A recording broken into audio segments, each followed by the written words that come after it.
mean, that was actually one thing where a lot of us worked together very closely, because many of us got wine rejected because of bad corks.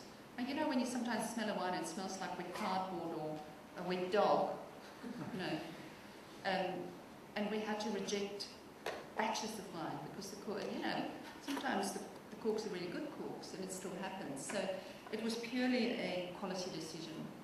And I think the fact that we stood together as an industry and we got a lot of press, and I think again Brand New Zealand had something to do with that. New Zealand has an enormous amount of latitude. You know, it's those people at the end of the earth who jump off bridges and towers and cliffs. So why can't they put a screw top on? I think that what helped me in this respect was having worked with little diabetes products, so being used to telling people how to do things. So we had to teach the wait staff how to get over those things. But it was purely a quality issue. Yeah. How long was it just you and Kim? And after you got more people on board, who were their roles? I'll tell you exactly who came on board first. The wineries, we made the wine at someone else's winery, so we had no staff. Kim and I kept different filing systems. So you can imagine after 6 months it was a dog's breakfast, right? Things were going missing, we didn't know where they were. Kimmy also has that thing of saying, And I get some people phoning up and they say, oh, Kim made an arrangement. He said we can be their distributor in Germany. Oh, really? I said, did you say that? No, I didn't say that. So eventually I learned to ask, did he say yes, no, or Because if he said it didn't count.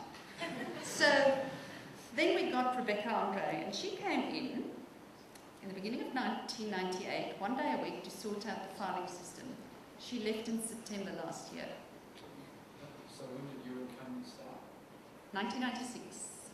So it was 2 years just you and Kim? Yeah. First year there wasn't that much to do, you know. I think I worked about 3 days a week. And the rest of the time I sort of put one baby into nappies and then put the next baby into nappies. But it was also a wonderful time, you know, where we had to be quite innovative, like the midnight tasting thing. We had no money, so we did that, and it worked quite well. Just on that same note, did you see a correlation between you getting more people on board and business scaling up? Or was it already starting to ramp up with just you and Kim? Well, first year was 4,000 cases, second year was 10,000 cases, third year was 15,000 cases. So it was, you know, remember also I had to learn how to keep a set of books, I had to learn how to stack a pallet, I had to learn how a full container load is configured. So yeah, we started needing help in that respect. But we contracted a lot. We used shipping agents, we used a lot of, we outsourced a lot. Yeah? See, when you first started, you had minimum capital and basically no asset.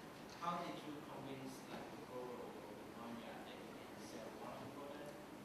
And how did you become that? Firstly, the biggest problem in the early years was the bank. We couldn't borrow money because we didn't have equity. So we had a little house. If you ever go, you know that little bit between the motorway and Dominion Road, that first little bit called Eden Terrace? Turn right into Hazlitt, left into Vailima, and then left into Bright, this little blue house. That's all we had.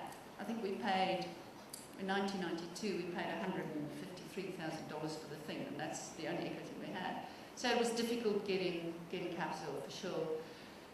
It was relationships that led us to the bunch of grape growers, the 5 old men in Hawke's Bay, and they were very kind. You know, they also taught us a lot about company governance, about financial management, and so on and so forth. So relationships.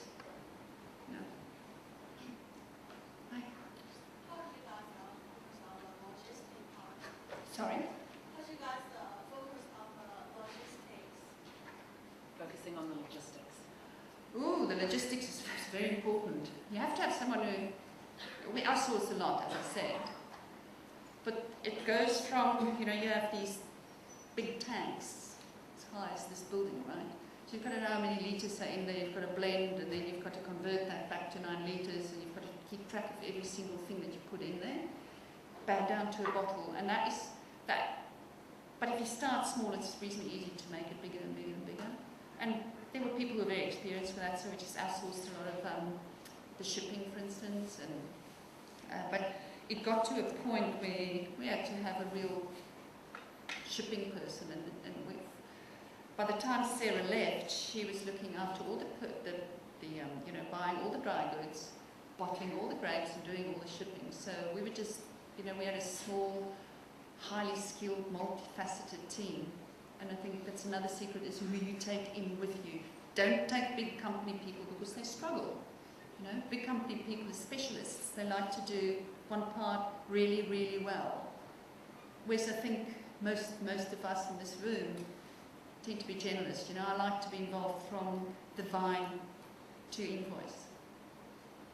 But logistics, they now software packages and all that sort of stuff, so it's not that hard. Would you like 2 more questions? Up the back, yeah. Throughout the course of the company's history, how important has it been to retain a certain degree of integrity? I think it's vitally important because the world's so small, Things happen and sometimes they're good and sometimes they're bad, and it travels like wildfire. I think integrity in the wine quality is probably first and foremost. I think how you deal with complaints in this industry is really, really important. I'm a firm believer in, probably because we didn't have money, giving away wine. If someone comes into my office, they walk out with a bottle of wine, because wine, the goodwill that goes with, a $15 bottle of wine is probably worth about $50. When they go out next time, they hopefully will buy that. So those 2 things are important. I think that treating customers with respect, whether you like them or not, you're still going to do that. We did have one little rule, and I'm going to tell you about that, and excuse my language, but we always said, there's certain people we just don't deal with wankers, or you didn't. And so sometimes we just said, nah, not buying from you, or not selling to you, because, we had our standards. We always were quite strong on that paper. Yeah. And last question? What were some of the greatest challenges that you faced with this being such an innovative company? How did you solve them? Things kind of just happened. I think that sometimes we didn't even know their challenges. We just took them on because we didn't analyse too much. I think that possibly logistics around shipping wine around the world was quite a big challenge. Getting ourselves around the world, because the brand was our story and we were a live show. So when our kids were little, we travelled a lot, and as you all know, it's not much when mum and dad are away when you're 7, 8, 9 and 10. So those are certainly some of the challenges. But you know what? I wouldn't have it any other way. I've had a fantastic romp around the world.